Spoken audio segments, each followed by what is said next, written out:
Hello ladies and gentlemen, CaptainShack here, and welcome to Halo History and Lore. This is a series I'm producing that's all about diving into my love for the Halo universe. The last episode was all about the production history of Halo, link down below.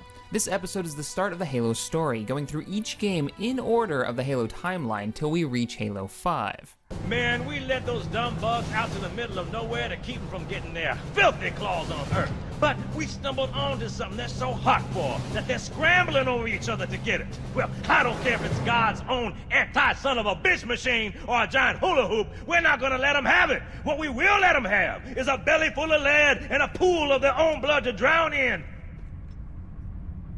Am I right, Marines? Sir, yes, sir! Mankind has taken to the stars using slipspace, a form of faster-than-light travel, colonizing many worlds under the command of the United Nations Space Command, or the UNSC. This isn't some perfect future Star Trek science fiction. Tensions between the older, more stable inner colonies and the remote outer colonies end up leading to a bloody civil war. The UNSC, in response to this, creates an elite group of enhanced super soldiers known simply as Spartans, with a goal of suppressing the rebellion covertly. In a future episode, we'll dive into the history of the Spartan program.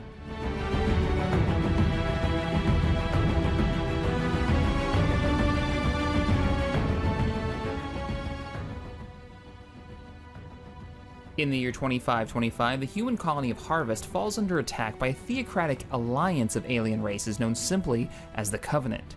Declaring humanity heretics and an affront to the Covenant gods known as the Forerunners, make no mistake, the Covenant are out for nothing short of genocide. With their superior technology and massive numbers, they prove to have a decisive advantage, with the only effective weapon being the Spartans. Sadly, the Spartans are too few in number to really affect the outcome of the war.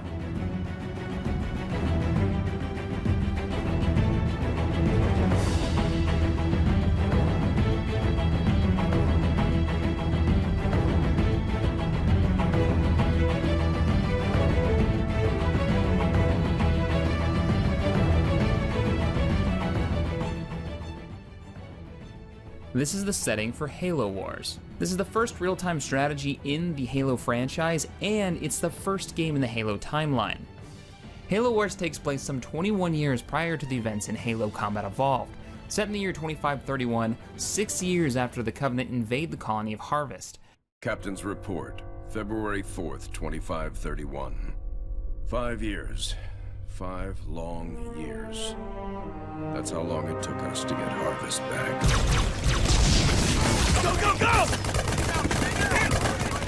Move on it! I'm right ahead!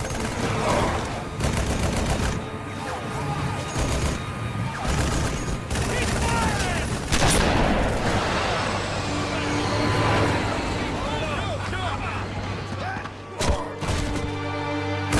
Human UNSC forces are still locked in battle on the planet. It can't be underestimated how much more advanced the Covenant forces are. It's noted in the books that the only commander to ever actually win a space battle engagement early in the war against the Covenant is Commander Jacob Keyes. More on him later. After 6 years of bloody fighting, the UNSC has taken control of Harvest. The human ship Spirit of Fire is sent to Harvest to investigate odd Covenant activity at the beginning of the game.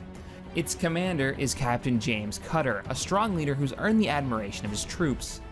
The only thing keeping Cutter from climbing further in the ranks is his absolute lack of any political ambition. He's a soldier at heart. Prep for pod launches, bring weapon systems online. Expecting trouble, Captain? Harvest may be ours again, but I don't think the Covenant appreciate that yet. Under his command and a main character in Halo Wars is the gruff Marine, Sergeant John Forge.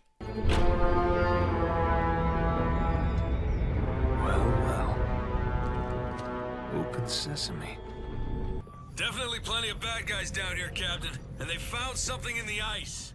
Damn it. Whose devotion to his men has caused him to be jailed twice for disobeying orders and engaging in disorderly conduct. Joining the crew on their expedition is Professor Ellen Anders, a scientist who's sent along to study the mysterious Forerunner ruins on the planet's surface. That's what we're here to find out.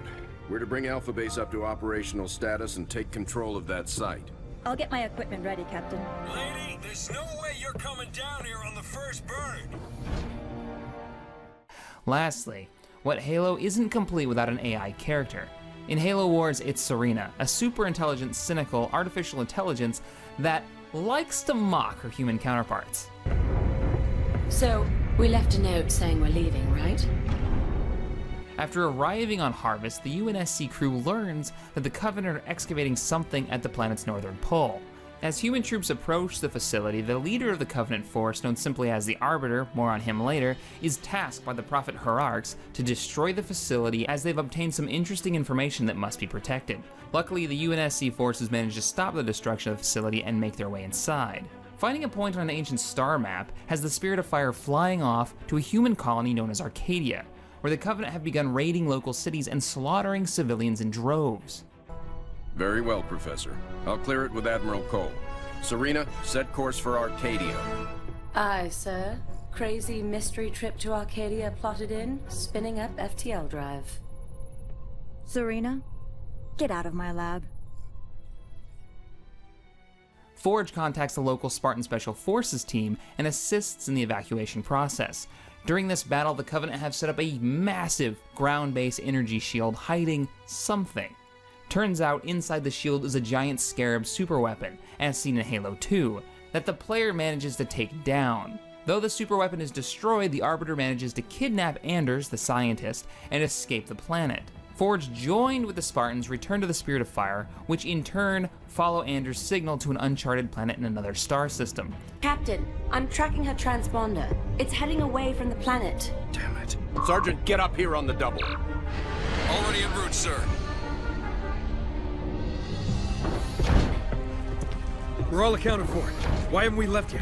Why aren't you in the med bay, Sergeant? The Professor's signal has gone to light speed, headed for the border. That puts it outside weapon range. What? We have to go after her. Sir, I can only track that transponder a few more seconds. Captain! Sir, Anders represents a significant security breach. Serena, get us underway immediately. Follow that signal.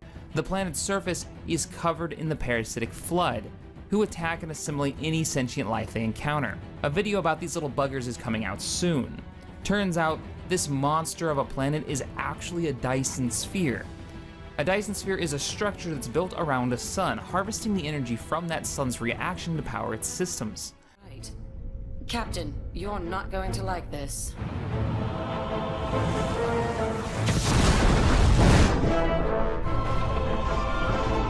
Serena. Captain, we've got company.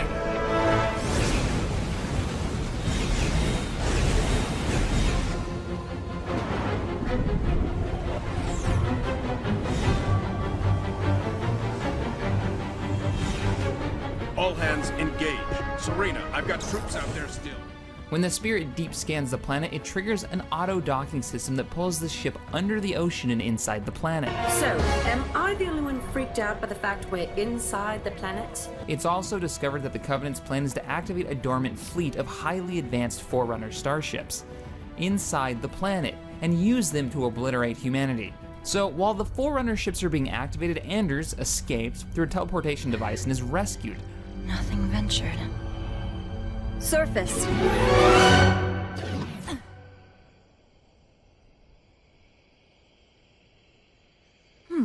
That worked out pretty well.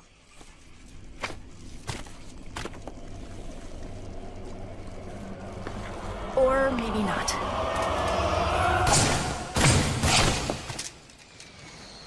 Lady, I haven't got all day. You want to be rescued or not? Cutter decides to destroy the Forerunner fleet rather than allow the Covenant to use it. It's our best hope. The overloaded FTL reactor will cause a chain reaction in the sun. Enough to destroy all the ships here before the Covenant can get a chance to make anything from them. Well, put simply, Captain, our reactor will cause the sun to go supernova, leaving nothing here but dust.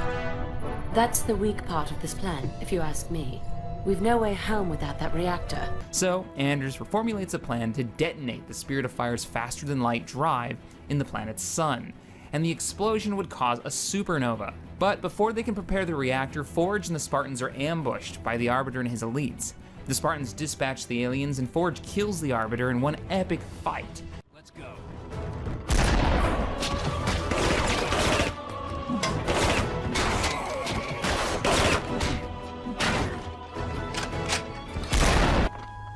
As you wish.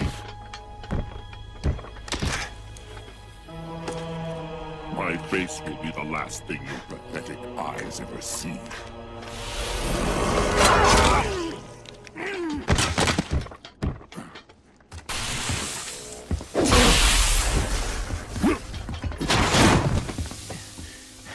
And for the record, I would have kicked your ass the first time if the lady hadn't stopped me.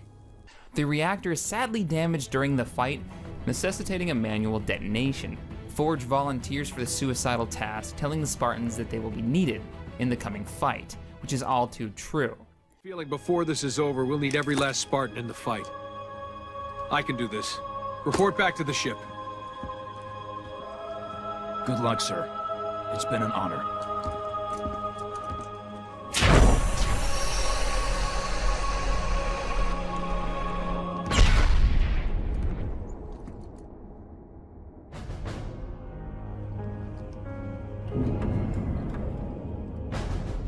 The Spirit of Fire escapes just as Forge overloads the reactor, destroying the Forerunner fleet.